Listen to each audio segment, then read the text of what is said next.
নমস্কার, আমি তরুণ ঘোষ। যেমন নোটিশ দিয়েছিলাম সেই অনুযায়ী আমি একটা গুরুত্বপূর্ণ খবর দেবো আপনাদের। এটাকে মোটেই হেসে উড়িয়ে দেবেন না, প্রথমেই আমি বলে দিলাম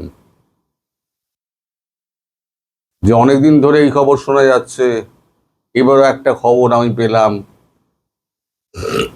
আগের খবরের সঙ্গে এই খবরের কিন্তু কোনো মিল নেই, আমি আগে বলে দিচ্ছি। সুতরাং এই খবরটাকে যদি আপনারা কোনোভাবে এড়িয়ে যান বা মশকরার মতো করে নেন, তাহলে বিপদ কিন্তু আপনাদের। আমি এটা প্রথমেই পরিষ্কার করে দিলাম। ভিডিওটি পুরো দেখুন এবং তারপরে আপনাদের মতামত আমি সবার জন্য খুলে রাখলাম। আপনারা আপনাদের মতামত আমাকে জানাবেন। এক হচ্ছে, বাংলাদেশের ওপরে একটা সার্জিক্যাল স্ট্রাইক হবে। সেটা কবে হবে আমি জানি না, কিন্তু যে কোনো দিন হবে। হবে মোটামুটি আপনার 5টি জায়গায়। তার কারণ, ব্যাখ্যা, আমেরিকার ভূমিকা সব আমি বলবো আস্তে আস্তে।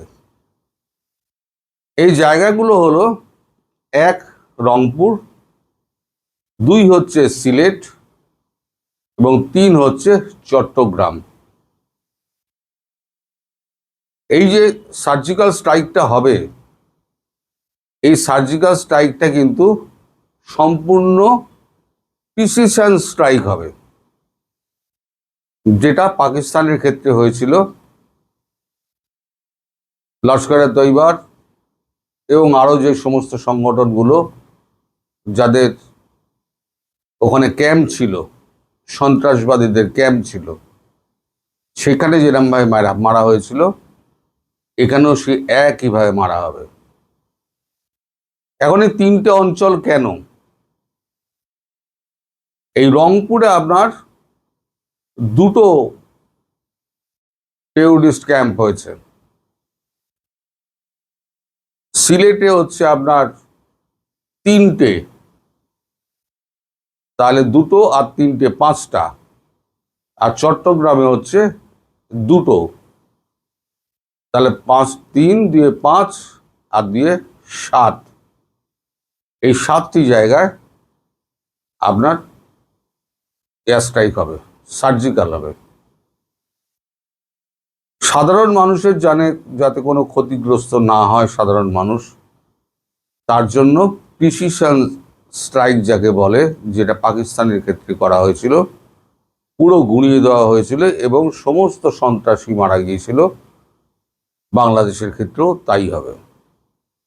আপনাদের হয়তো মনে থাকতে পারে, কারণ এটা আমাদের গোয়েন্দা দপ্তরের কাছে পুরো খবর আছে, নীল নকশা পুরো রেডি আছে। আপনাদের হয়তো মনে থাকতে পারে যে DGISPR পাকিস্তানের, খুব সম্ভবত আসিম মালিক, খুব সম্ভবত তিনি বাংলাদেশ ভিজিট করে গেছিলেন এবং তিনি রংপুর, লালমনিরহাট, এদিকে সিলেট, চট্টগ্রাম 3টেই ঘুরেছেন এবং সেনাপ্রধান এবং অন্যান্যদের সঙ্গে তিনি দেখা করেছেন, দেখা করে কথাবার্তা বলেছেন। তারপর থেকেই ভারত তককে তককে আছে। এদেরকে ট্রেনিং দিচ্ছে পাকিস্তান ফ্রন্টিয়ার কোর্সের 17 ফ্রন্টিয়ার কোর্সের 116 জন সেনা। এদেরকে বলা হচ্ছে যে চট্টগ্রাম দখল করে নেওয়া হচ্ছে, রংপুর দখল করে নেওয়া হচ্ছে, তোমরা প্রতিরোধ করবে কি করে। অনেকটা ISIS মডেলে মানব বোমা কি করে বিস্ফোরণ করানো যায়, কি করে চোরাগোপ্তা আক্রমণ চালাতে হয়, স্নাইপার ড্রিলিং কি করে করতে হয়। আর স্নাইপার চালাতে গেলে আপনার দূরত্বের সঙ্গে হাওয়ার গতিবেগ এবং কিলোমিটার মাপতে হয় বা মিটার মাপতে হয়, সেইগুলো শেখানো হচ্ছে এবং শুটিংও করা হচ্ছে। আমি শুনেছি এই সমস্ত অঞ্চলে নাকি প্রচুর বন জঙ্গল এবং পাহাড়ি এলাকা রয়েছে, সাধারণ মানুষের সেখানে খুব একটা যাতায়াত নেই, ওই জন্যই জায়গাগুলোকে বেছে নেওয়া হয়েছে।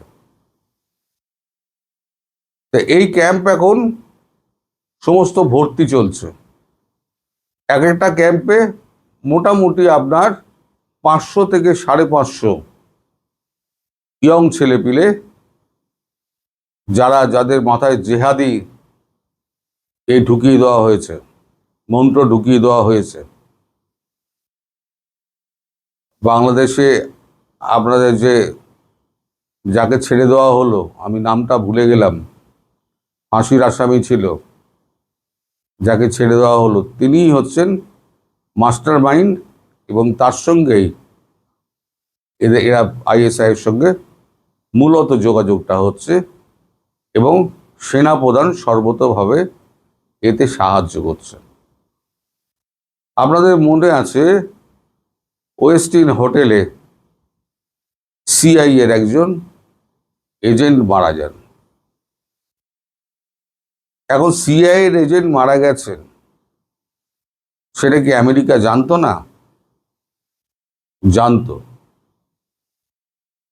কিন্তু খবরটা তাড়াতাড়ি কারণ প্রতি 1 ঘন্টা 1.5 ঘন্টা অন্তর অন্তর তাদের সঙ্গে যোগাযোগ করা হয়, কমিউনিকেশন যেন অফ না হয়। যখন একদিন কমিউনিকেশন অফ হয়ে গেল, তখনই বুঝে গেল যে তাকে ফেলে দেওয়া হয়েছে। এবং তার সঙ্গের লোকটি যেটি ছিলেন তাকে পাহারা দেওয়ার জন্য, সেই ঘটনার পর তড়িঘড়ি ব্যাগ গুছিয়ে সোজা আমেরিকার পথে চলে যান। এখনো CIA এর লোকজন কিন্তু ঢাকার বুকে রয়েছে। কোথায় রয়েছে না রয়েছে সে সমস্ত খবরও আমরা জানি।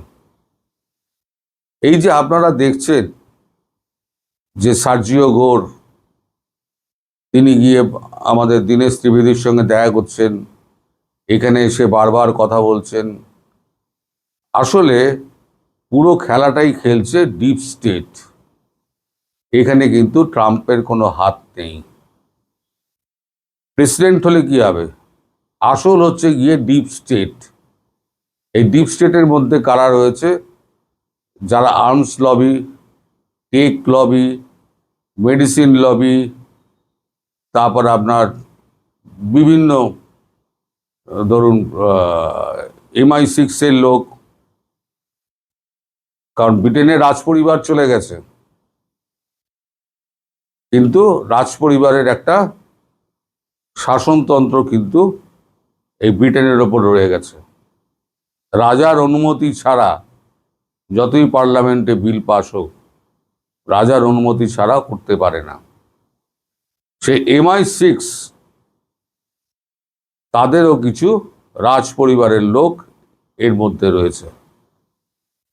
আপনাদের এও মনে থাকতে পারে, ট্রাম্প দ্বিতীয়বার ইলেকশনের সময় যখন বক্তৃতা দিচ্ছিলেন, তার কান ছুঁয়ে একটা গুলি বেরিয়ে গেছিল। 500 মিটার দূর থেকে তাকে গুলি করে তাকে একটা মেসেজ দেওয়া হয়েছিল যে আমাদের কথা শুনলে শুনবে, না হলে তোমার কিন্তু পরের গুলিটা কিন্তু তোমার কপালে লাগবে। এবং যে গুলি ছুঁড়েছিল তাকে সে ধরা পড়ার পরও তাকে গুলি করে মেরে ফেলা হয়, যাতে কোনো রকম প্রমাণ না থাকে। অর্থাৎ কাজ হয়ে গেছে, মেরে ফেলে দাও। আমেরিকা যতই চাক, ডিপ স্টেট তারা যে পয়সাটা বাংলাদেশের ওপরে ইনভেস্ট করেছে, সেই পয়সাটা না তোলা পর্যন্ত ডিপ স্টেট কিন্তু এই অভিনয়টা করে যাচ্ছে। কারণ ফার্মাটেক, যতগুলো আমি বললাম, আর্মস লবি, তারপর আপনার যত কোম্পানিগুলো আপনার অস্ত্র কারখানার যত আছে, তাদের যে লবি, আসল তো তাদের যুদ্ধবিগ্রহ বাদিয়ে আর তাদের জমি, সেটাকে বাংলাদেশের উর্বর জমিটা ব্যবহার করে চায়না এবং ভারতবর্ষকে একটা অস্থির করে তোলা এবং যুদ্ধ বাঁধিয়ে দেওয়া। আসল হচ্ছে চায়নার সঙ্গে ভারতের যুদ্ধটা বাঁধিয়ে দাও কোনোভাবে, তাহলে অস্ত্র বিক্রির আর অভাব হবে না। এই সমস্ত কিছু ঘটছে কিন্তু ডিপ স্টেটের অন্তরালে অঙ্গুলি হেলনে হচ্ছে, যেটা ট্রাম্পের হাতের মধ্যে নেই। ট্রাম্প হয়তো চেষ্টা করছে সম্পর্ক ভালো করতে, কিন্তু ডিপ স্টেট করতে দেবে না। এখনো সিআইএ এজেন্ট দেখবেন বাংলাদেশে ঘোরাফেরা করছে। তো আমি এই খবর প্রকাশ করার